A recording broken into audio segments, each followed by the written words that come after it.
The following content is provided under a Creative Commons license. Your support will help MIT OpenCourseware continue to offer high-quality educational resources for free. To make a donation or to view additional materials from hundreds of MIT courses, visit MIT OpenCourseware at ocw.mit.edu.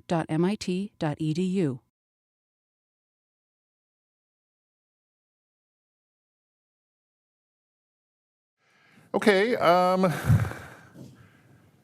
what we're going to do is we're going to start our story in what at the time would have been called the Northwest United States. We're in the first part of the 1800s, and we're really talking about kind of this portion of it here, although later on in our story we'll actually cover this whole region here.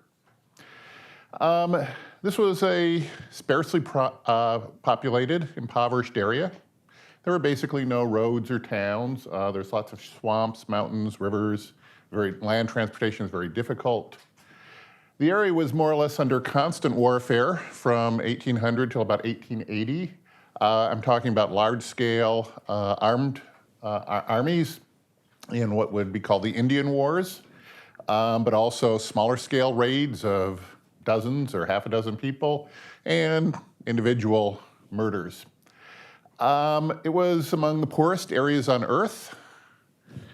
Who lived there? Anybody know? So early 1800s, 1810, 1820 in the Northwest United States. No one? Anybody? No, people live there. People looking for gold? Gold miners were a little bit later, but sure, they would come along. There were some Native Americans. Many of them had been pushed from other places, right? The East Coast Native Americans had been pushed in there.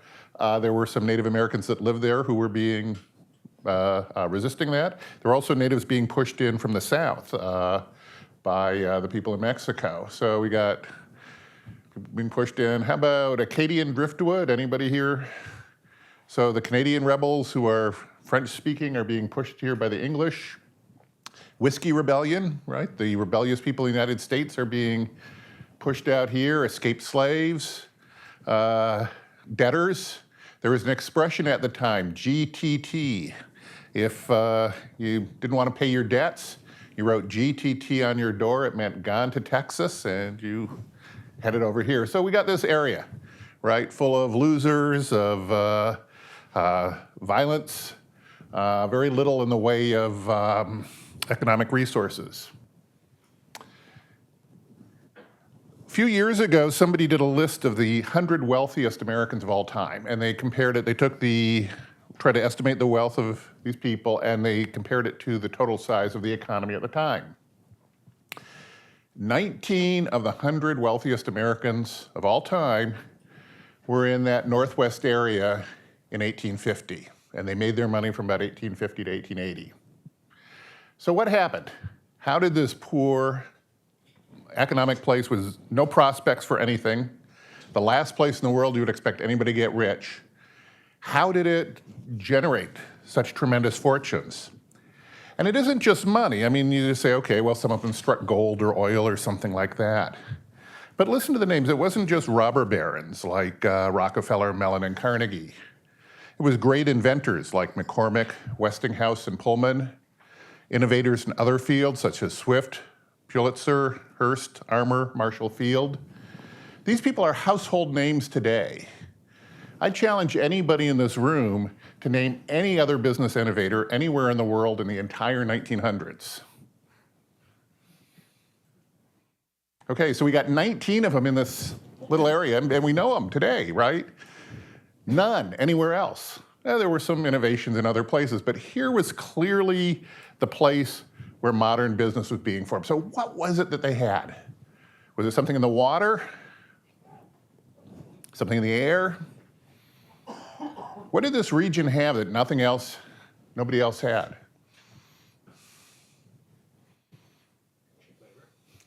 No, there was a very sparsely populated. Labor was extremely expensive, and your laborers had to spend most of their time eking out subsistence living, right? You couldn't, it would be very expensive to bring in food or supplies for them. Now, labor was extremely expensive.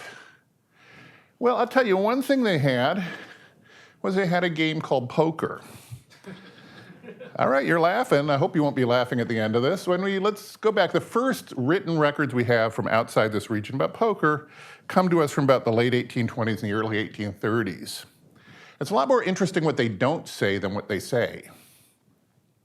One thing they don't say is, people in this region played this game called poker, and here's how it works. None of them explain the game at all. That's kind of strange, right? Somebody comes and tells you, hey, there's this game people are playing here, but they don't tell you the rules. They didn't even describe it as a game.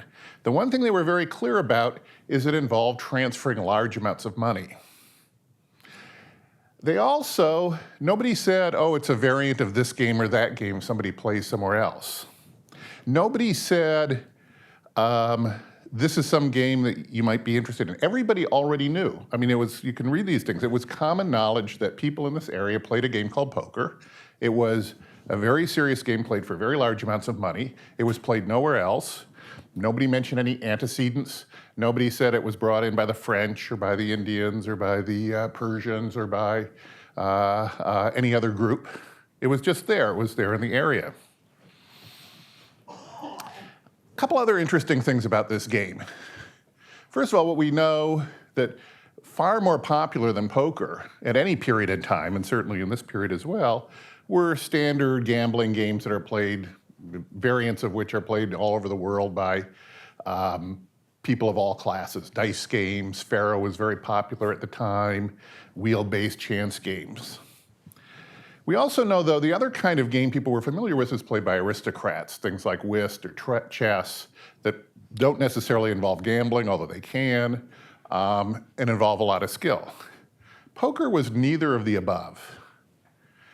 Okay, so let's start asking, what is there about poker that was different from any game that came before it? This might give us some clue as to why this was different. What was going on here? Ace beats king. Okay, that doesn't seem like much today. That was pretty revolutionary, right? You go to get executed in most countries of the world in those days for saying that. And ace was, by the way, in early poker, ace was always high. There was no such thing as a low ace. So that tells you something. Okay, the people who made this game, they weren't monarchists, right? They were thinking a different way. Here's another thing, though. The hand rankings are in order of rarity. The rarer the hand, the higher it ranks. And in early poker, we didn't have straights and flushes, so it's even more straightforward. But here's something kind of interesting. Here's something that changed in the game. So in the early poker, up until about the 1830s, this principle that the rarer the hand, the more valuable it was actually employed much more consistently. So today, when you compare two hands that are of the same type, so two people each have two pair, two people each have a pair, two people each have, a nothing hand, you decide the winner starting from the highest cards on down, right? So if I have two pair and you have two pair, we first look at who has the higher highest pair. Then we look at who has the higher lowest pair if that's a tie. But in early poker, it was reversed. And you can see if you rank it the way we do today, we've inverted our principle. Now, the more common the hand, like ace-high hands, there are 500,000 out of the 1.3 million. These are hands with no straight, no flush, no pair, no match. The ace-high hands are the most common, but they rank the highest. In poker up till about, like I say, the 1830s, we ranked it by the lowest card in the hand. So you first compared your lowest card, then your second lowest. And there you see we are true to the principle that the rarer the hand, the higher it ranks. Can anybody see the strategic difference this makes? Why is this important? Is it just completely arbitrary? What difference does it make? Let's say we did things this way in poker. What difference would it make to the play? What it means is aces are much less valuable. It's a lot like, anybody here ever played low-ball poker? Low-ball poker, your best cards don't help you. The question is, what's your worst card? You talk about a low-ball hand, you talk about the highest card in the hand that makes it. You can have 4 great cards, and a 5th card can completely ruin it. You can have ace, king, queen, jack, and then a 2, and you've got a 2-low hand, and you lose to everybody else. In modern poker, if you have an ace, let's say we both have hands, and neither one of us has any matches or straight or flush. If I have an ace, I have an 83% chance that I beat you. But if we rank them by low card, an ace only gives you a 56% chance of winning. An ace is much less valuable because you know, really the difference between ace, king, queen, and jack is very little because it's your lowest card that's going to determine how strong your hand is. Now, the biggest point I want to make about this isn't the subtleties of a strategy when you rank hands this way. This is a game that was designed. This is a game that somebody thought about, articulated a rational principle, and did from what was at the time some pretty clever mathematics to figure out the ranking. This is not a game that evolved by long tradition. This is not a game where somebody in a court sat down and wrote the rules. This is a game that somebody designed, and they designed it for a reason. But actually, the card play in poker is pretty trivially simple, and especially straight poker was called straight poker at the time. The way the game was played was you were dealt a card, you had a betting round. You were dealt a second card, you had a betting round. You were dealt a third card, you had a betting round. And then that was the last round. The last two cards, at the time they were called the turn and the river, just like in Hold'em today, were dealt together, and there was no betting after the final card. I'll tell you why that's important in a bit. Another thing about the way the betting was done is there was no ante. There was no blind in the sense we know it today. The way the betting worked, and again, this shows some very careful design on somebody's part. The dealer dealt the cards. The person to the dealer's left was known as the age. The age posted a stake, and they could post any, before they saw their card, their first card, they could post a stake any amount they wanted, including zero. They didn't have to post anything. But the rules were a little different. On the first, and this is only on the first round. At all the subsequent round, the betting is exactly the same as modern poker. But on the first round, you were not allowed to call the age's bet. So let's say the age bets $1. You cannot call that. You can fold or you can raise, and the minimum raises the amount, so the minimum bet would be $2. So this gives a lot more advantage to the age compared to somebody who posts a blind today, a blind that can be called. In a way, you can see the analogy between what the age does and what the small blind does in poker, that somebody has to double the bet in order to play. Although in modern poker with a small blind and a big blind, someone is forced to come in and double. The poker players at the time were very insistent. They said poker is not gambling. And the difference between poker and gambling is no one is ever forced to make a bet. You look at your cards, you voluntarily make a bet that you think has, they wouldn't use the word at the time, but what we would say now is that you think has positive expected value. The blind bet was empirically known to be it was an advantage to be able to post it. Now, mathematically, you can show that can't be true, but psychologically and empirically, it was true. That posting the blind with other people being forced to either double or fold was empirically an advantage. Anyone else betting, they could bet if they thought they would win. They didn't have to bet if they didn't. So let's talk about the betting in poker. There are a couple of things about it that are different from any other game that comes before. The first one is that at the end of every betting round, everyone remaining in the hand has bet exactly the same amount of money. The hand is marked to market after every round. So ultimately, you're betting on who has the best hand at showdown or who has the best surviving hand at showdown of people who haven't folded. But in between the way, at the end of every round, the game cannot continue until everyone remaining in the hand has bet the same amount.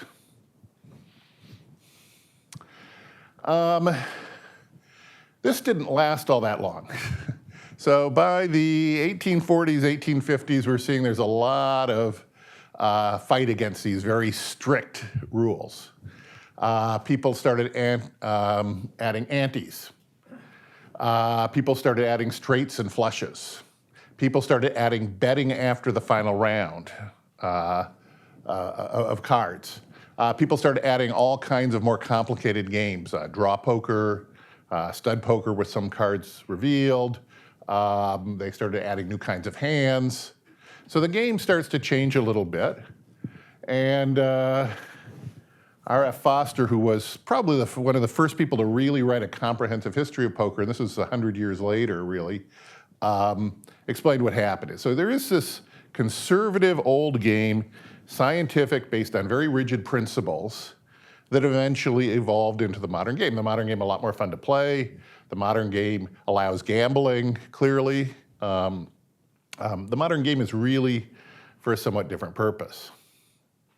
But so far we've talked about the cards and we've talked about the betting. We actually haven't talked about the most revolutionary thing in poker that, again, is like no other game that came before it. Most gambling games throughout history, and remember, gambling goes back to human prehistory. Virtually every culture has forms of gambling. But gambling is almost always done for either goods or cash. When credit was used, credit was provided by a trusted central counterparty. So somebody who organized the game might organize credit. Poker was never played for cash, never played for goods. Poker was played for what were called at the time poker checks. And this is a distinction that goes all the way up till about the 1980s, before it finally got erased. Even in as late as the 1980s when I was playing poker, there was a distinction and people understood it. There were two similar things that were often confused. There were checks and there were chips. And they looked kind of similar. A check had intrinsic value. Checks were used for cash. Casino checks were used for cash in Las Vegas. Nobody ever used cash. You just used casino chips for all your transactions. But they were also used for all different kinds of games. Chips are just markers. Chips are things you buy at the table, and you're supposed to cash them in when you leave the table. You're not even supposed to take them from the roulette table over to the craps table or something like that. So chips are just markers. They have no intrinsic value.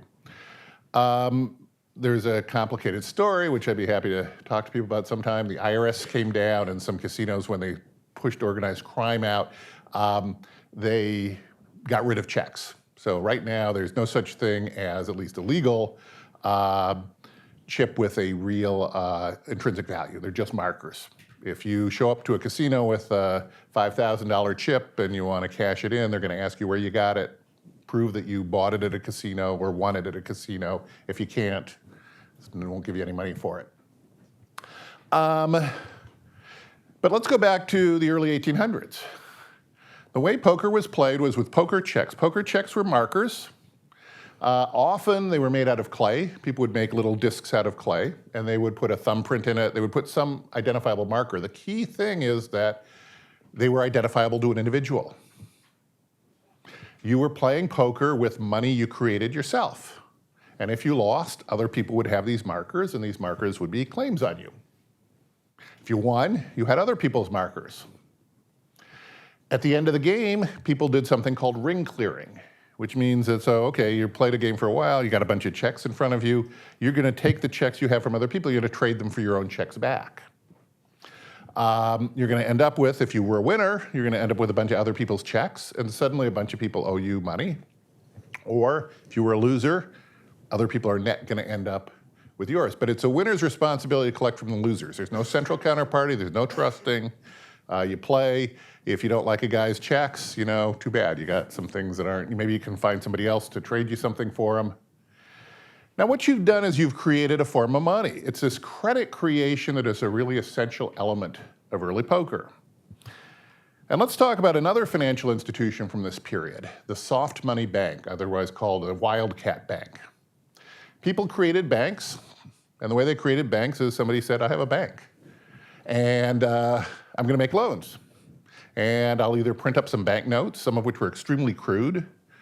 People even used markers, twigs, old tally sticks, things like that. They used anything they could find as banknotes, or they just kept an accounting system. If you want to spend the money, somebody has to deposit it into the bank. If it worked, this generated a lot of economic activity. Everything was successful, the loans paid off, deposits were honored, everything was fine. If it didn't work, everything was worthless. If you add one feature to this, it comes what most people think of as a bank. The one feature we're missing from this bank is what? Actual money, gold, right. Now, this is kind of an interesting dichotomy in economics. To me, a classic bank is a soft money bank. Capital to me is an additional feature that gives it some credibility, right? It means two things. It means the person creating the bank is going to have some skin in the game, is going to take a loss if the whole bank collapses, if nobody ever pays back their loans. So that shows, it's a signal to show they have some confidence. Also, the cash they put in, the capital they put in theory, is going to help people if the bank fails. It'll pay off some portion of the losses. In practice, it never does. In practice, the people who run the banks always get their capital out before anybody else. But a lot of the legislation in banks, a lot of the way people think about banks is the opposite. They think about it as a classic bank is something that has 100% capital, and that fractional reserve is some kind of like, little extra thing you do to a bank. But we can see, if you look again, human prehistory culture, you see almost all cultures have some form of this self-credit creation. All kinds of things. Susus, tontines, Wichingis, all over the world we have these kinds of things, and they were useful in the American West. Well, poker was one of them. Poker was a way you could create a form of money, your own money. You could play a game. You won, you picked up a lot of credit from other people, and you could use that to generate some economic activity. If you lost, other people had to employ you, right? They had to get their money back somehow. You didn't have any money. They had to find things for you to do to work in their businesses. And this is how a lot of business was created in the Old West. Now we're going to move a little forward to around the 1840s. Anyone know what this is?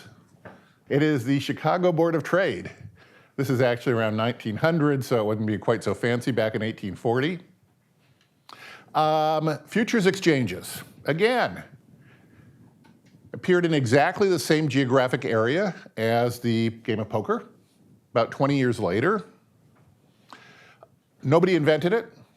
Suddenly these things started popping up all over the place. A financial institution no one had ever seen before, completely unlike anything in the past. None of them outside the region, ubiquitous inside the region, and nobody said they invented it. There was something in the culture and the way people thought, the way people did business, that made this a very natural thing to do, even though it had never been done before. And the analogies with poker are pretty obvious, right? Mark to market. Every day, you're betting on the price of wheat in 3 months, but every day you settle up so that you got the same amount of money at stake. Clearing. Again, the initial exchanges in the early days, they used ring clearing, exactly the same as poker. Later on, they went to a full clearinghouse that was a little more sophisticated and allowed people to do it. But what's the purpose of these exchanges? What does these futures exchange do for people? To lock in the price. Like who? Who would want to lock in a price? Farmers. Okay, well, let's think about this. I'm a farmer, 1840. I'm about a 2-week journey from Chicago over bad roads. Normally, I do what farmers have done since the beginning of private agriculture. They would sell to a crop buyer. I would go to the place where I buy my supplies, and there's a crop buyer who has an agent there. Or that agent also comes by my farm, every month or so, kind of to check out how the crops are going, because he wants to keep tabs on the crops, and also I can lock in a price with him. He will buy exactly my crop. He will buy whatever quantity I happen to produce. He'll agree on a price now, or he'll set the price later, whatever I want. I deliver it, I can deliver it to him, or for a slightly lower price, he'll come and pick it up at my farm. Now let's compare that with this futures exchange, this brand new innovation that's going to make my life better. I can take a 2-week journey into Chicago. I can promise to deliver a set quantity of a set grade of wheat that I don't produce, that I can't be sure I will have on time. I don't know the quantity I'm going to produce, but I have to specify that. I have to put down initial margin. I don't have any cash. All my cash is tied up in my crop. Farmers only have cash after harvest. And I have to stay in Chicago every day to make mark-to-market payments, since who's growing my wheat? Okay, so this makes absolutely no sense. Anytime you read a textbook and it talks about farmers using futures exchanges, you know they haven't spent half a second thinking about this. There were no farmers involved in setting up the futures exchanges. In fact, farmers were suspicious and have often tried to have them shut down. When farmers do use futures exchanges, they almost always buy the product. They don't sell it. So let's talk about what people really use these things for. Here is the canonical trade that you can think about if you want to understand futures markets. I'm a processor. All the people who set these things up, and by the way, all the people who set these things up were poker players. I'm not kidding. I mean, you look it up. You just find the name. You find all these people who are poker players. I grind wheat, okay? I'm not going to use this for hedging. I can't use it for hedging, right? I buy wheat, that's true, but is my exposure to wheat going up in price or wheat going down in price? Oh, going up? Okay, well, let me tell you two stories. Story number one, there's a sudden increase in demand for wheat. There's a big war in Europe. Other crops fail in other regions. Price of wheat goes way up. What happens to my business?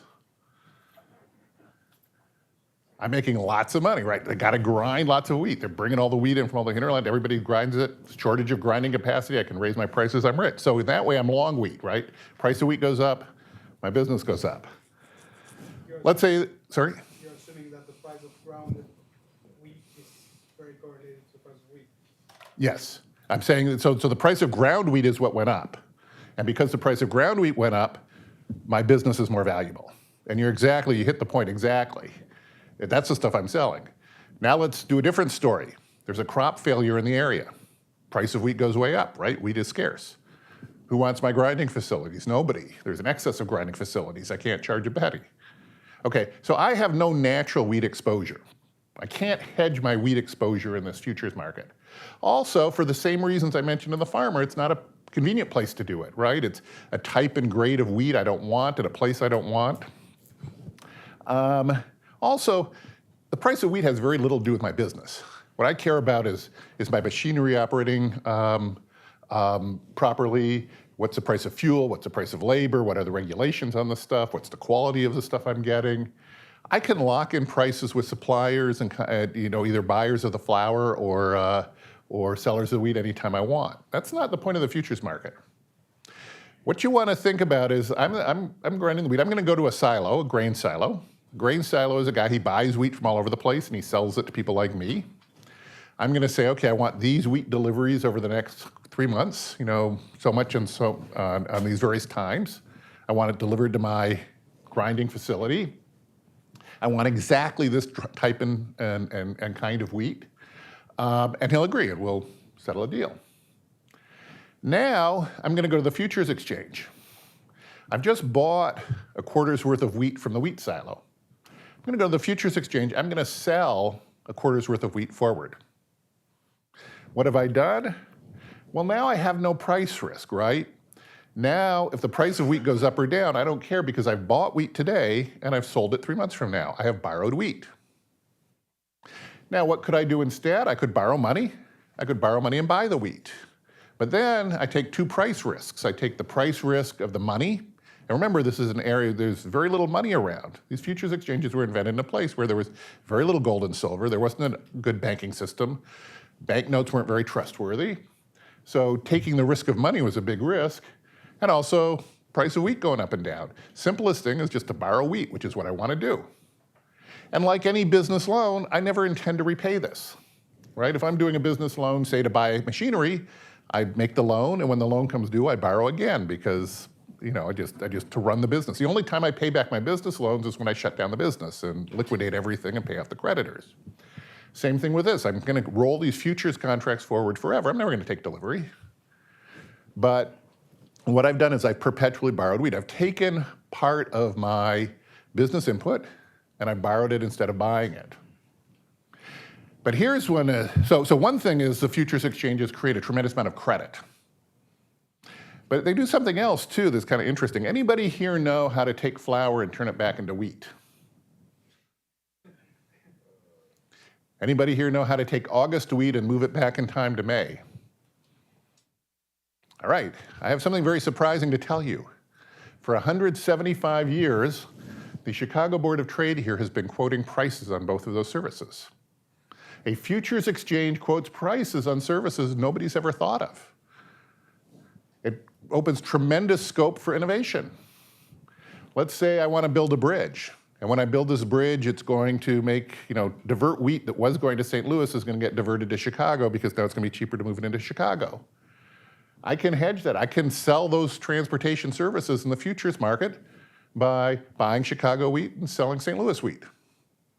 I can do calendar spreads. I can do grade spreads, cleaning spreads. All of these things are a way of buying and selling all the services involved in an agricultural processing business. And this turns out to be a far more efficient way to organize things. It's got its internally generated credit, got far better information flows, and this is what touches off a tremendous explosion of business activity and business innovation that goes throughout the world.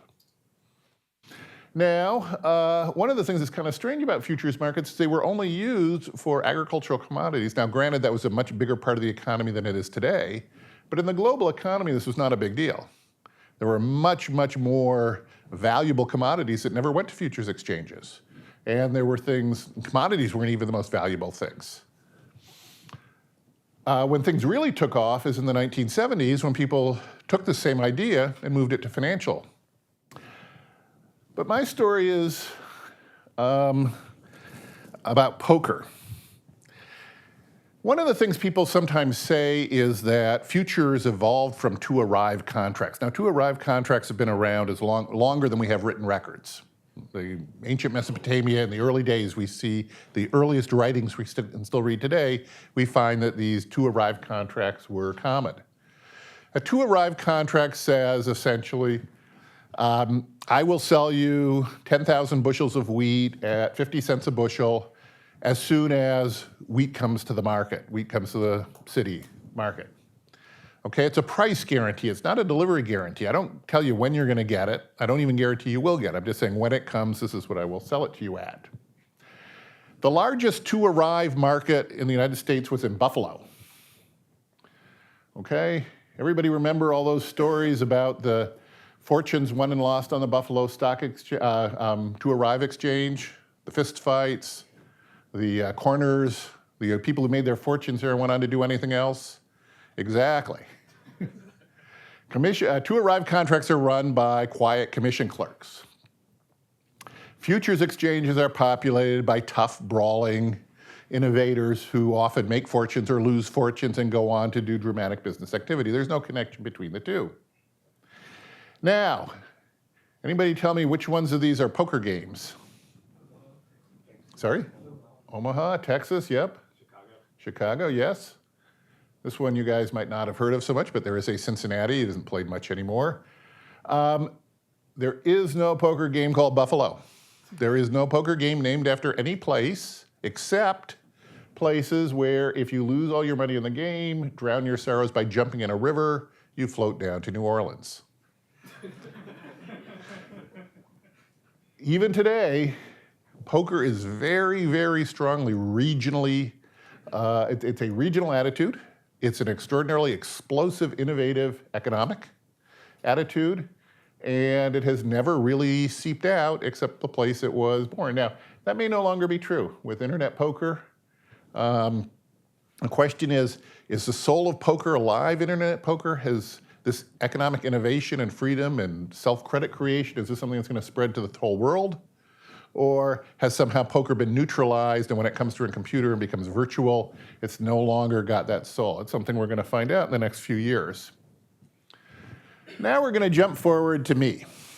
Okay, I was born in the 1950s. I was raised in Seattle. And one thing you have to understand is two people can be raised in exactly the same time, exactly the same environment, and have totally different ideas of what it was like.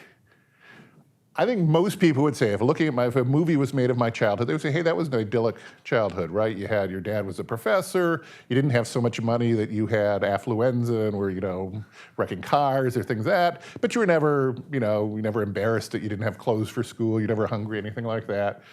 You were treated well, it was a suburban neighborhood, it was a pretty place, you had lots of stimulation, all that stuff was good, but I hated it. I was oppressed by lots of things.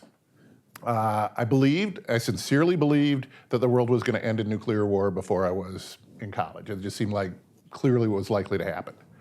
I was interested in math and science, but all the math and science was defense related. The only big government projects to kill people were the only way you could get funding for things. More than half the world was in the grip of brutal totalitarian dictatorships, and no country had ever emerged from communism to freedom and prosperity. seemed like the entire world, even the free world, even the relative democracies, were run by paranoids and total incompetence. The economy was terrible. Seattle was a few years ahead of the rest of the country, and we had sort of slipped into that 70s malaise back in the 60s. A friend of the family who was an aerospace engineer, he was the world expert. In fact, he went to MIT. He was the world expert in materials for supersonic wing design. He was fired because nobody wanted to build supersonic planes, and he was driving a cab.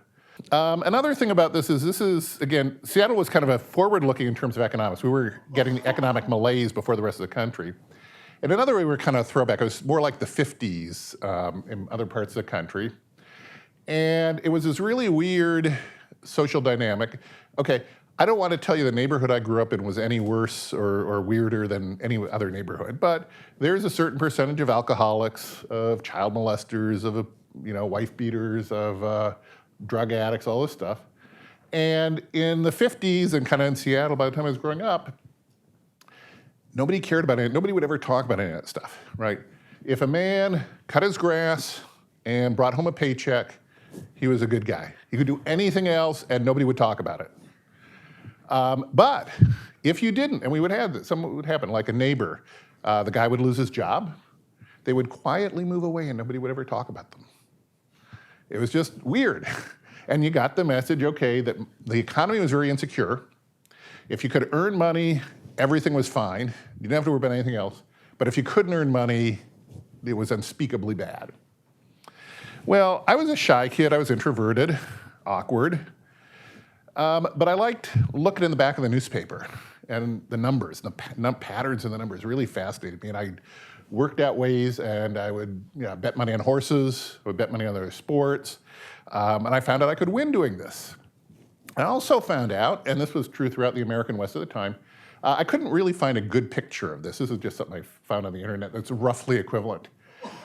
Taverns, in the back room of the taverns, in the basement of the taverns, there were these poker games. And I'd go in, and I'd play, and I'd win. And more important than that I would win, I could walk in, I could collect the money, I could walk out, and this was enormously liberating to me. Because it said to me, okay, you don't have to get a job, you don't have to go to college. Anywhere you go in the world, you can find a poker game, you can win money. And when you're a good player and people know it, even if you run out of money, people will lend you money, people will stake you. You also start getting into this network. And this was something I had not expected at all. I had gone there, I thought, okay, I'm gonna win some money and then I'm gonna prove that I can get this monkey off my back. I don't have to worry about this anymore. These people, people I was playing with didn't look, one or two of them might have looked like this. But there were policemen, there were sailors, there were clerks, people, and they end up owing you money, right? If you're a good player, these people end up owing you money. And I later kind of figured, I sort of had a half idea of what was going on at the time, but I've later kind of figured it out a little better. And later in life, as I played in more places, I figured out the system a little better. I had a purpose for these people. I had two purposes. One is, because I was a good player, I protected their game, right? If somebody showed up, let's say somebody showed up, a really good player wanted to take all their money, show up, and, well, they had somebody there who was good. And by the way, being a good poker player in those days didn't just mean good card play. In fact, it would be trivially, I'm sure anybody here would have no trouble cleaning up in terms of pure card play in this game. But you had to be able to spot cheating, you had to be able to figure out, who might risk of arrest. You had to figure out who might get violent. I mean, there was a lot of social skills involved in this. So by being the good player, you kind of protected the game, but you also connected them with a bigger network. So remember, a lot of this is about credit creation. Tremendous amount of economic activity goes on here, right? There's doctors, lawyers, police, mechanics, whatever. People exchanging services, underground economy. People who couldn't make it in the normal economy. Like, let's say you're a lawyer and you're a really bad lawyer. And you can't get any business. You hang out a shingle, nobody's gonna hire you. Your resume isn't very good, there's too many lawyers around. But, you owe somebody money in a poker game and they want you to write a letter and, do something for them, whatever, you can do a little legal business on this stuff. And by connecting into the broader network in the city, you connect these people in. Some of these people had really dropped out of normal life, or they weren't getting paychecks. They were subsisting entirely in the underground economy, and this was a very important organizational tool. Other people like to keep one foot in that world. Maybe a little side income, maybe a little fallback. A lot of, we weren't doing like big organized crime, but there'd be a sailor in the game who could bring in Cuban cigars, and there was a guy who was maybe a bathroom attendant at a fancy restaurant who could sell them, and this kind of stuff could get organized. In a game like this, the poker was very important because you actually spent a lot of time with these people. You learned a lot about them. You couldn't fake it. In a way, an undercover cop could show up and, for 2 days or act something like this, but they aren't going to be playing poker every day for years. So I'm kind of moving up in the Seattle poker network, and I come to Boston. I went to Harvard, and again, remember, I'm shy, I'm awkward, I'm, from the West, a little overwhelmed by all this stuff. But I walked in with a network. It shocked me when I got here that this network was seamlessly translated across the country. That I knew police, I knew poker people of all different ranks and stations of life. I got into some very good poker games at Harvard itself. People talk about going to college to make contacts. Well, let me tell you about that. I had 3 roommates. I love my roommates. These are great guys. I'm not saying anything bad about them, but in terms of like useful contacts for me in life, well, one of them's a corporate lawyer, one of them's a TV producer, one of them's a law professor. I mean, all great things, that's nice. Never really a lot of use to me in terms of like advancing my business interests or whatever. And not exactly hard things to break into, right? You want to know a corporate lawyer, well, it's pretty easy to know a corporate lawyer. Poker games at Harvard, I played with George W. Bush, who went on to be president. I played with Bill Gates, Steve Ballmer, Scott Turow. I mean, people who are celebrities, politicians, rich people. Those are the poker connections. And a poker connection is very different. You're not playing poker with your friends. A poker connection is there's a business relationship in there that can be extremely useful. My whole life, my whole career has been informed by poker networks. Now, I'm going to kind of zip through a few things. I'm playing in Boston. A guy shows up, he was actually managed a card room near Stanford University. He was, again, it's this network thing. So I'm playing now in a pretty senior game in Boston. Some of the best card players in Boston are here. Pretty high stakes. And they invite kind of visiting pros from other parts of the country to keep the network, connected throughout the country. And this guy said to me, he said, well, I was good. I played well that night. But it wasn't just that. He said, you're a kind of strange guy. You got this sort of mathematical poker sense. You got, you think about it in theoretical terms, whatever. There are a lot of guys like you out in Gardena, California. He said, that's where the best poker in the world is being played. He said, I'm a good player. I'm a national pro. I, go around from city to city, sitting in on games with the best players in the city, and I win in those games. But I can't turn a profit in Gardena. You should go to Gardena and see if you can, match yourself up with the best. So I go there. I don't know how many people have heard of Gardena, California. Yeah. If you're interested, there's a movie called California Split that's got some good scenes. It's a stupid poker movie for the most part, but it has some actual scenes shot in Gardena at that time. That was the best poker in the world. And it was the network theory I was talking about on steroids. Because of a few things. First of all, this is in the late 70s. Marginal tax rates have gotten really high. Regulation has gotten crazy. The tax code is incredibly complicated and corrupt. Community property, big thing. A lot of these guys were wiped out in a divorce. I mean, that was something that just didn't happen 10 years earlier. A lot of them had tax liens. So you have this whole group of people. They were much better educated than the guys I was playing with in Chicago, in Seattle, or even really the guys in Boston. They were smart. Not only were they broke, they were kind of financially toxic. Any money they put in a bank was getting whisked away by somebody. If they were walking down the street, with $1 in their pocket, somebody could grab it. Poker chip, not so much, right? Poker debt, right? They lent some money to somebody in the poker room, nobody could collect that. Tremendous amount of very active underground economy going on. I go there, the first day I'm there, a guy comes up to me, he manages a motel. He used to own it, went bankrupt. Now the bank pays him to manage it. If you're a poker player, he'll give you a room to stay in. You don't have to pay, you slip him, a little bit of money, much less than the rent would be. It's kind of furnished with broken down stuff other tenants have left, but poker players don't care, right? Poker players are there, they go, they sleep on the broken couch, and then they leave. Maybe take a shower if, it's like it's first of the month or something. And you'd stay there for 3 or 4 months, and eventually, the owners would kick you out, and he'd just say, oh, well, the guy never paid me rent. And he would cover all this for you and do it. And then you just move to the next motel down the line, and he moves somebody else in.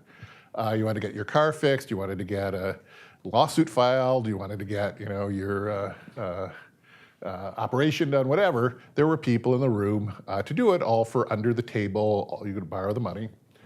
And all of the people who kind of invented the modern poker, if you talk about, the David Sklansky's, Mason Malmuth, Mike Caro, I don't know if these names mean anything to you, but these were the first people who actually sat down and wrote poker theory books. This was the only place where people were really thinking about it. Las Vegas, they hated poker. Casinos hate poker. The reason casinos hated poker is somebody in the building was losing money and the casino wasn't getting it. And they would stick it, they either wouldn't have poker, they'd stick it next to the loudest slot machines under the stairs, they'd open and close the room at random intervals.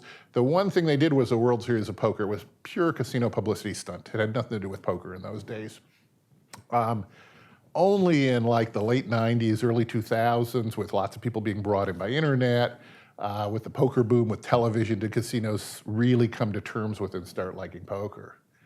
But Gardena was pure poker, and that's where the good stuff was done. Now, I'm making all my living by poker, but I'm not. I have a broader interest. I'm thinking. I was really, when I came to Boston for 4 years, I was shocked at how shoddy I felt that most quantitative analysis was. I thought, people are doing this work. They're teaching the stuff, they're advising the government, they're running the government, they're writing these papers, this and that. They have terrible data. They have really stupid analysis. And the biggest thing, the way I kind of encapsulated all of this is, none of them would bet a nickel on their own results. Every single one of them, if they were buying a car, they would spend a lot more serious common sense analysis to get the right car than they do recommending a plan for the government to take over, the steel industry or something like that. And a lot of other people kind of felt the same way. And we had both some philosophical and some kind of empirical ideas that, we were sold on the idea of quantitative analysis. We were confident in our ability to make bets and win. One of the things about hanging around with gamblers, there's a lot of bad stuff. Gamblers are really nasty people. A lot of really bad stuff. One of the flip sides of that is you don't have to be nice, which is kind of takes a lot of pressure off. But they do take things seriously, right? Anything you say, somebody can say, put some money on it. If you won't, you're just, an idiot, loser chattering. You'd start really thinking about things if you actually have to bet money on anything, any opinion you get. You get a lot of silly chattering conversation never happens if people have to bet on everything they say.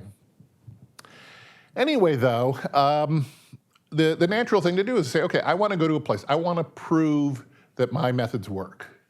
And the way I'm going to prove my methods work is I'm going to go to places where people gamble, and I'm going to prove that I can win. Now, all of us had read Ed Thorp's Beat the Dealer. People here know Ed Thorpe? Okay, you should read his books. I should meet him, he's still alive. He was the mathematics professor, he invented blackjack card counting. He managed to beat virtually every other casino game. And he's also either invented or perfected almost all of the quantitative hedge fund strategies that people use today. He's one of the most successful hedge fund managers for many years. So one thing we did is we wanted to go and beat casino games. And the one I like to talk about, I'm just going to mention this very briefly, but roulette to me was the, one that really changed the way I think about a lot of stuff. It's a very, very important lesson for people who have kind of academic statistics backgrounds. How do you beat roulette?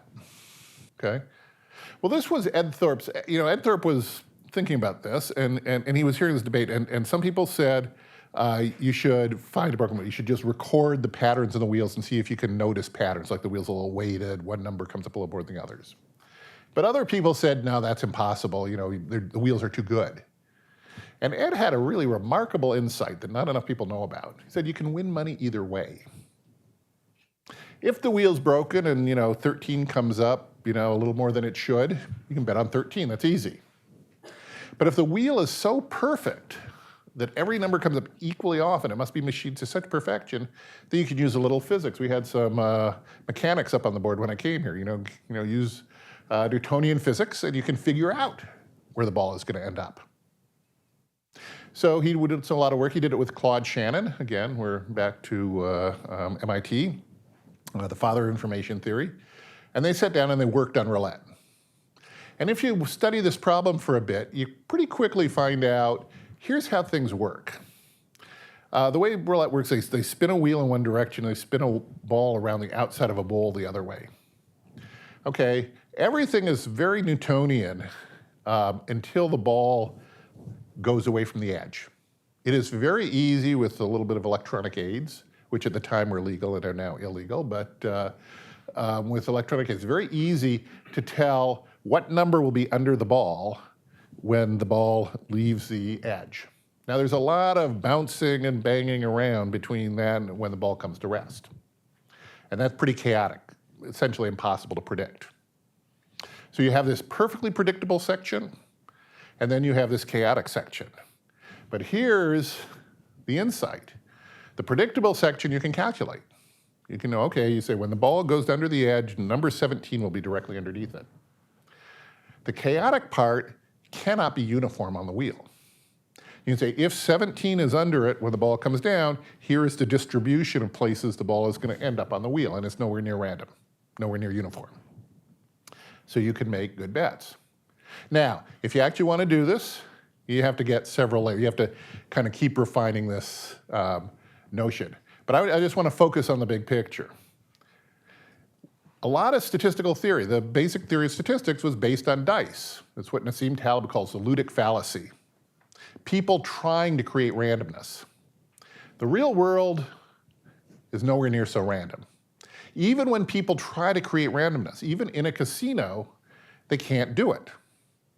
And the reason they can't do it is if you build things really, really precisely, they're predictable. If you build things kind of loose and sloppy, they have non-uniform patterns. What you can't do is build a device that's both. It exceeds human capabilities.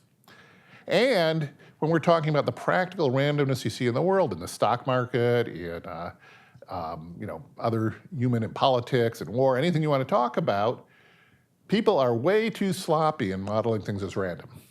Whenever somebody says this thing is random, you say, I'm going to take a hard look, and I am going to find little pockets of predictability that I can calculate. And in between those pockets of predictability, I'm going to find patterns that are non-uniform.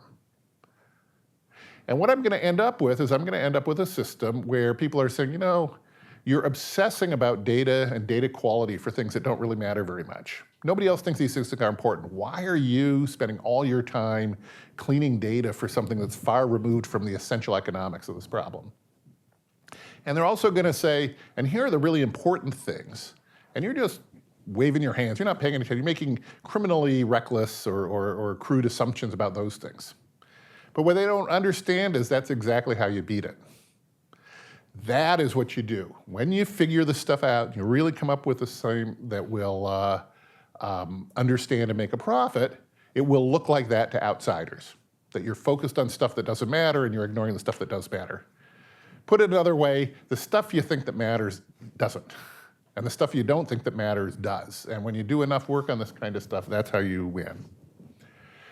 Now, the thing about the people who did blackjack card counting and roulette and baccarat and craps and worked on all those other games, what happens when people find out that's what they're doing?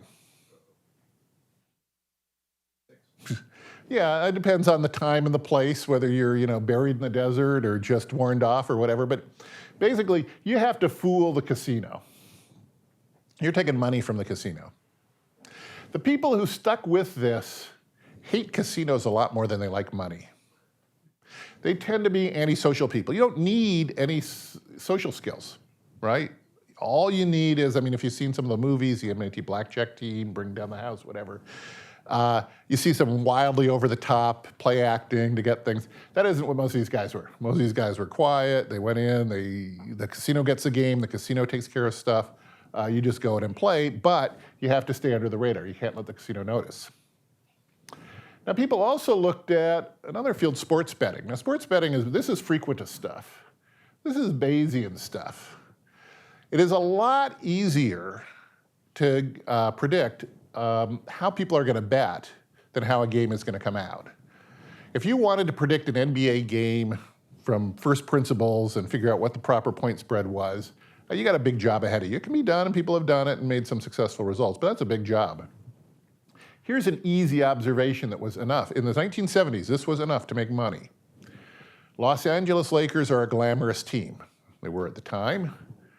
Los Angeles is a big betting city. When the Lakers play at home, there's a lot of money coming in and betting on them. The point spread is going to be too favorable. Bet against the Lakers at home, right? Don't need a genius, don't need a math PhD, don't need a computer. You can just figure this out. And patterns like this are very easy to catch, but they're based on understanding people.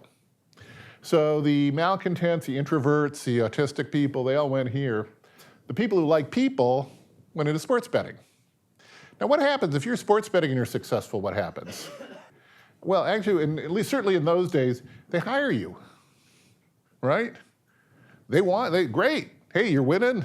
We want to take advantage of that. We'll pay you a salary. You bet for us. And the way they would pay you, by the way, is they would let you make bigger bets. And so you become part of the organization. And pretty soon you're running your own bookmaking operation and so on. So these are social people. These are Bayesian people. These people are betting on frequencies. These people are betting on people.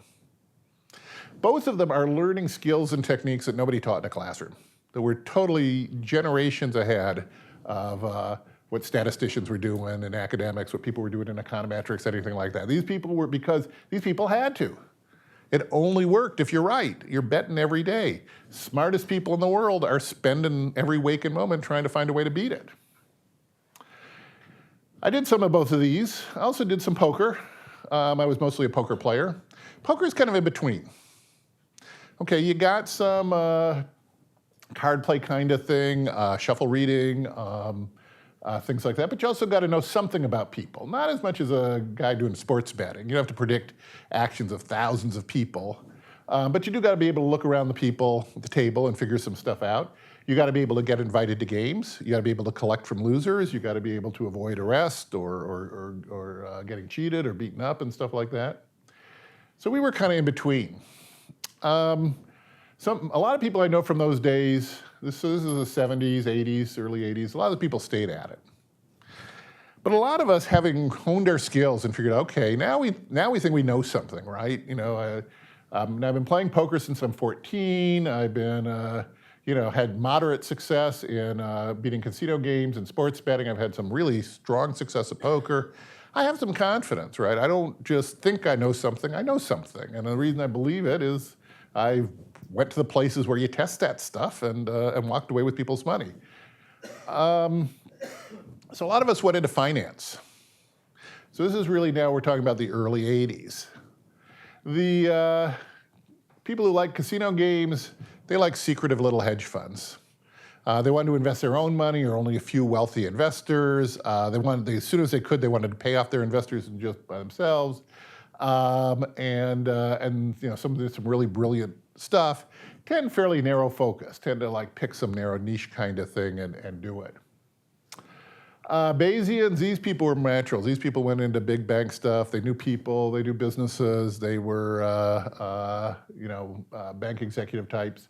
And by the way, in these days I'm talking about, you left math off your resume if you wanted to apply for a Wall Street job. I'm not kidding. People thought if you knew math, it'd be like, you want to go to the NFL. In the NFL, they don't want you if you got a PhD in math. That's like, they don't want smart people. Wall Street did not want people who knew math. Some of them understood that smart people would be dangerous. Others just thought that anybody in math had to be ivory tower and couldn't possibly know anything. But still, once you got there, these skills were incredibly useful, right? If you'd been 5, 6 years betting sports successfully, you knew a lot of stuff about markets and businesses and how to run things and people that some of these other people would never learn their whole life. These people didn't have to get a job, but their problem was, could they find somebody to trade with? Could they get people to broker for them, to trade with them, and so on? So they had a lot of problem with that. Poker players, people like me, we could get jobs. We didn't want high-level executive jobs, though. We wanted to be kind of, run some little department that kind of under the radar screen. We'd run a quant trading team. We do some pairs trading. We do some quant stuff. We do structured products. We did a lot of that kind of stuff. We were used to networking. We were good at that. But under the screen, we weren't good at showing up in a suit and tie and being nice to bosses and things like that. We weren't good at raising money. Which is why we kind of had to go, kind of hook up with a big firm. We liked the fact that the firm would give us trading capital, the firm would give us set up relationships, so we didn't have any problem like opening up trading lines and things like that. But we basically got to keep what we made, or we got to keep a portion of what we made, which is the way we like to do it. This is what really revolutionized Wall Street. The thing I tell people is, having lived through this from the early 80s to now, it's people don't understand how much finance has changed. An awful lot of finance is written as if there's some continuous history, some minor technical innovations. Electronic trading is just a little bit faster way of people yelling at each other in a pit. Well, it's not true. The entire fundamental technological basis of finance has changed, has completely been redone. I use the analogy of a digital camera versus a chemical camera. They kind of look the same, or they used to. Now they're in your phone, but a few years ago, a digital camera looked kind of the same. It runs on battery, it's got a flash, it's got a lens, it's got a shutter button. People use it for the same thing. They take pictures of their friends, their vacations, their parties, things like that. But the technology inside is entirely, totally different. If you want to make a camera, you hire completely different people, use completely different processes, the theory is completely different. Well, that's the difference in finance. And the people of my generation, the quants of my generation, are the ones that built that. And most of it has a lot more of its genetics come from sports betting and beating casino games and poker than it does from economic theory of the 1970s and 1980s era vintage. For those of you who are interested in this stuff, I put a few books here. I did these in alphabetical order of title. I do have a couple of my own books here, but Beat the Market by Ed Thorpe. You just read anything you can by Ed Thorpe. A lot of it's available free online. You just gotta, that's a guy you want to who understands stuff. James McManus, friend of mine, wrote Cowboys Full. Some of you may remember James. He made the final table of the main event of the World Series of Poker and wrote a best-selling book about it, which is a lot of fun too, Positively Fifth Street. But this is a history of poker. If that's what you're interested in, it's really the only good history of poker. This is a really interesting book, The Economic Function of Futures Markets. For about 100 years, people wrote nothing but nonsense about futures markets. And then this guy came along, he had a PhD, came along and wrote a thin book around 1990 that absolutely explained it. And it's funny, because after reading nonsense, just transparent nonsense about futures markets all the time, this guy wrote a book. And the thing about this book is, it's logical. It makes sense. He's got a story. It makes sense. He's got empirical evidence for it. He nailed it. He explained what futures markets are. And nobody ever paid any attention. Nobody ever cites it. Nobody ever reads it, whatever. But if you want to know futures markets, this is the guy who explains it. Fisher Black, by the way, this is the hardback, which has a blue cover. If you buy the paperback with a black cover, it has a foreword by me. So I go for the paperback. This is really interesting. This is, if you're interested in kind of the time when I was at Harvard and hanging around MIT and talking to people who were arguing about this kind of stuff, Fisher Black was a very important part of that. And I knew him pretty well in those days. There's a lot of really interesting stuff about how kind of logic and rationality and mathematics actually came into finance. It wasn't, it didn't come in naturally. It was some eccentric thinkers, and Fisher Black was nothing if not eccentric, who did it. And this book kind of explains it. By a guy named Perry Merling. Perry Merling's a nice guy who wrote He actually wrote another good book, The New Lombard Street, that's very interesting about modern finance. This is a book by Daniel Usner, who I do not know. This kind of covers the prehistory. This tells you what the world was like in the Northwest United States before poker came in. It goes up to, I think, 1791 or so. So it's a prehistory, but it's really fascinating economics. There was a really fascinating economy in this part of the world, the pre-modern economy, but it had within it more of the design of the modern economy than if you'd gone to London or New York at the same time. This is a book, another guy, I don't know, actually I talked to him a few times about this book, but when he was writing it, but this is More Money Than God. It's an excellent story, kind of the early hedge funds. A lot of these people who were coming from these sorts of backgrounds, bringing some mathematics into finance. Doesn't have a tremendous insight. He doesn't get into like the strategies or the intellectual ideas behind the things, but I'll tell you the stories of the people and what happened and stuff like that. Two books that I sort of did that I was, coming up with this, and I just pulled up some books. But there are two that I left off that I was thinking on the train ride up I should have put on here. One of them is called Poker Faces by a guy named David Hayeno. He's another guy I knew. I knew him in Gardena. He was a player in Gardena. He was also working on his PhD in sociology. Actually, he called himself an autoethnographer. So he was an ethnographer who studied himself. And he wrote a book on Gardena and the poker economy and what it was like. I'm actually in the book. But it really is a great book, and it really tells you kind of what the poker economy was like in the 70s. I think that was the last gasp that takes us back. I mean, it was a lot weaker than it was in the 1840s Chicago. So it wasn't as important to the economy, but it was still there. You could really see a lot of the relations, how things worked, really were there. I think that's kind of gone now. You really don't find that today. Another one is by a friend of mine, Professor Phil Tetlock at Wharton. He wrote a book called Expert Political Judgment. And that tells you a lot about kind of what the things that drove me away from, basically how bad experts are at predicting stuff. And what really drives you to, if you're good at this tough stuff, if you're a quantitative person, if you like to make bets, if you like to back your judgment, you just got to stay away from experts. You got to go someplace where you find out in cold hard cash whether you're making good or bad predictions. Poker Face of Wall Street, this is by me. This covers a lot of stuff I'm talking about, the connection between poker and finance. And Red-Blooded Risk, also by me. This tells a lot more about how people brought ideas from sports betting and poker and casino games and how that entered into mainstream finance. Okay, that's what I've got. Any questions, comments? Yeah.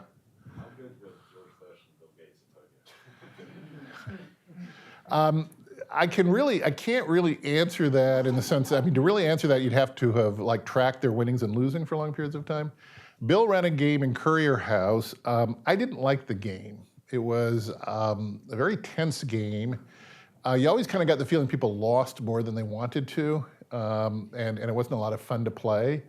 He was certainly a respectable player at the time. Also, you also have to understand, I'm coming from a slightly different perspective. I'm really, at this point, one of the best players in the country. We didn't really have rankings back then, it was kind of hard to tell. But I would say there were maybe 100 people in the country that I felt more or less equal to, and I wasn't afraid of anybody. I would sit down at a table with anybody and play them kind of even. So none of these people were that level. None of these people were kind of serious professional players. But, somebody can be a very competent, careful player. George Bush was a lot of fun to play with. Ran a great game. I don't think he was too interested in the money. I'm not sure. He didn't seem to be. Probably more interested in the connections, by the way. By the way, that's true of a lot of people. A lot of people, I'm talking about this networking and kind of this abstract. See, I'm an introvert. So for me, it's kind of this amazing thing that you can create these networks. I'm thinking of them very mathematical and have a diagram. For a lot of people are just wired that way.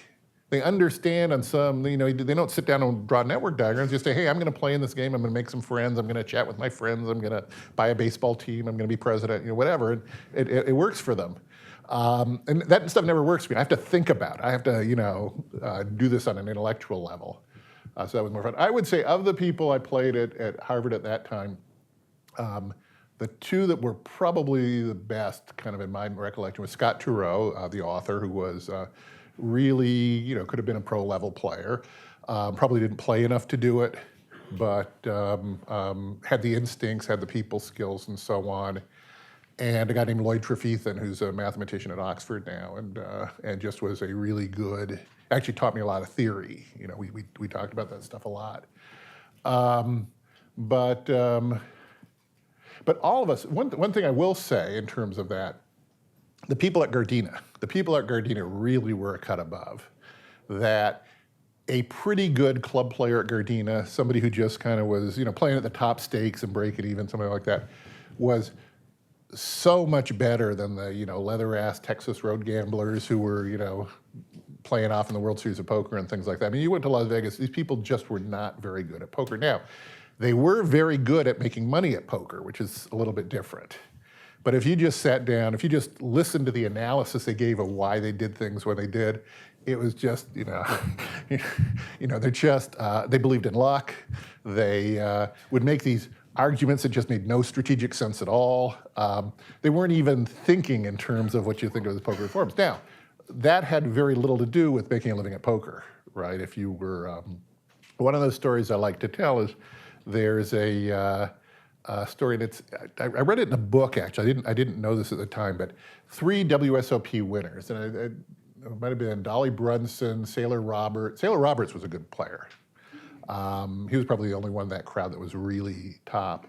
And one other, they used to drive around Texas and play in just local tavern games. And you think, okay, well, 3 WSOP winners playing in these, Texas games and stuff, just local people, they should clean up, right? They should make tons of money. Sailor told me they broke even. They just weren't really making money playing poker. What they were doing was they were bagmen for betting on high school football. So they were going to these towns who were playing some poker, and then they were collecting the bets and moving around and getting paid for that. But the poker was a break-even operation for them.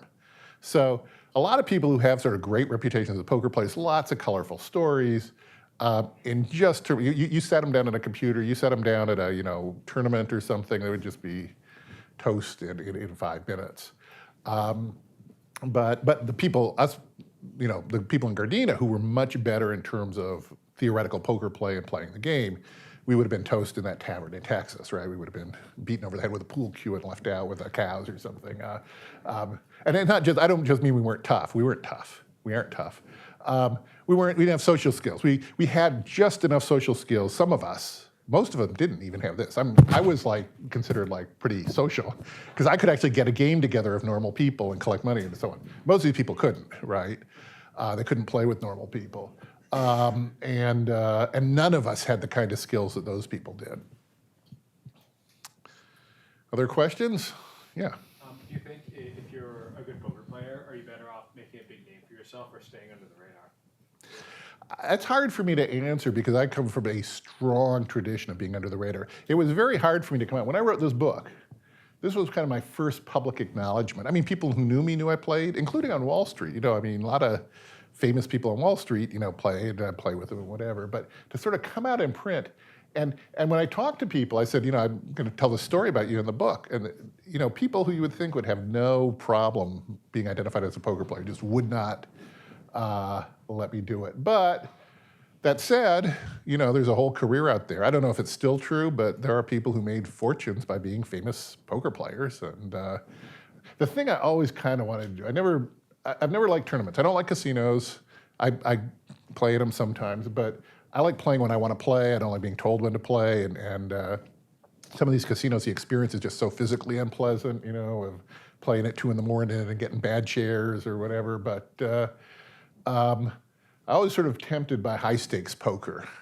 And I always thought that would be kind of fun, to go in there and play for cash and be on television, do that. And that was the one that I kind of thought of. But you also have to think a little bit, like I say, People at AQR have no problem with me, writing the books and giving talks like this and so on. I don't know about me being National Poker After Dark. That'd probably be a step too much. So I think it's kind of a choice you make, who you are. And I think if you decide who you are and you're true to it, you can be successful. What you don't want to do is put on a front. If you put on a front for something like that, it can come back to haunt you. So if you are a celebrity, I'm just not a celebrity. I never could be. I'd never be happy being one. Nobody's offered to make me one, but and it wouldn't be right for me. But if you are cut from that cloth, you should do it. Be true to yourself.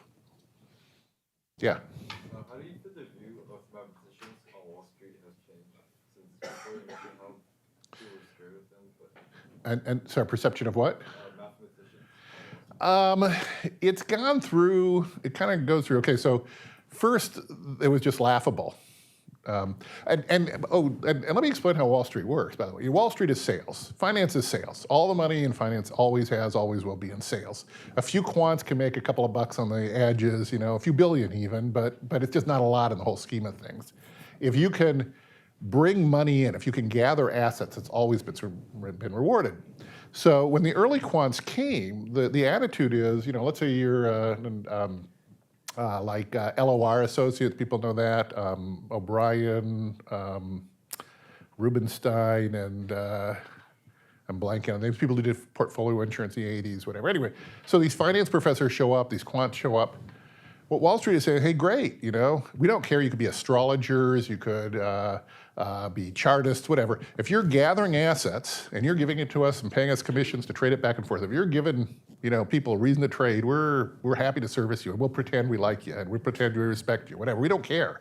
And they really don't. And so that was kind of the attitude toward mathematicians, that if you have a way to generate trades and to talk people in trading, great, because we're just taking a commission, right? All we care about is that people are coming in and doing this. Then they started figuring out, but hey, wait a minute, these guys aren't like everybody else. These guys actually are making money, some of this stuff really does make money.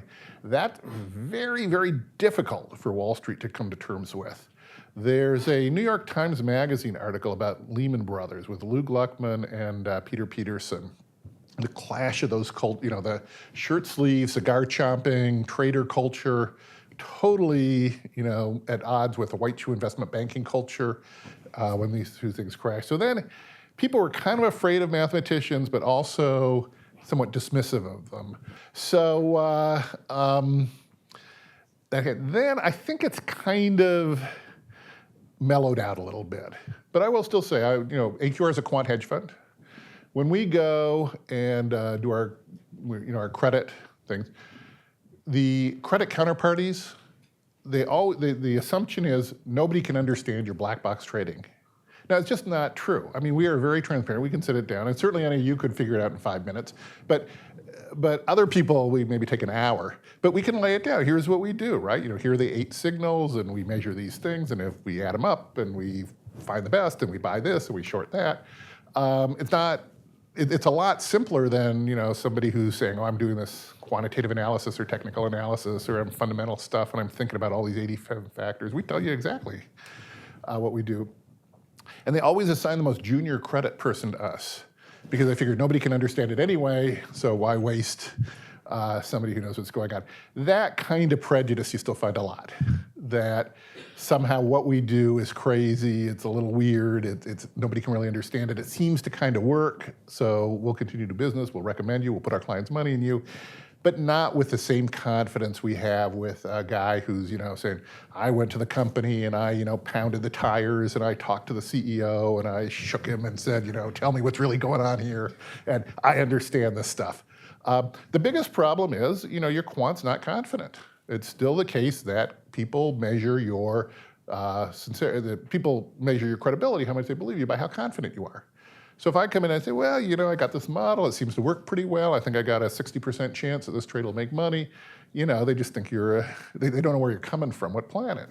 A guy comes in and I'm sure this is gonna work, it's got got all these 87 reasons, whatever.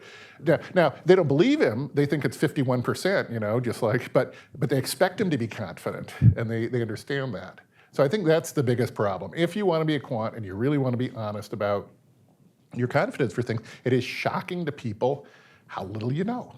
It is shocking to people that with all this work, 51% is still pretty good. And that, I think, is a barrier we're going to have real trouble ever surmounting. A quant can understand, hey, 51%, enough bets, you can be a casino raking in the money at roulette. That's great. Non-quants have trouble with that concept, which is why they're playing roulette without the glasses. Okay, yeah. Well, thank you very much for your attention.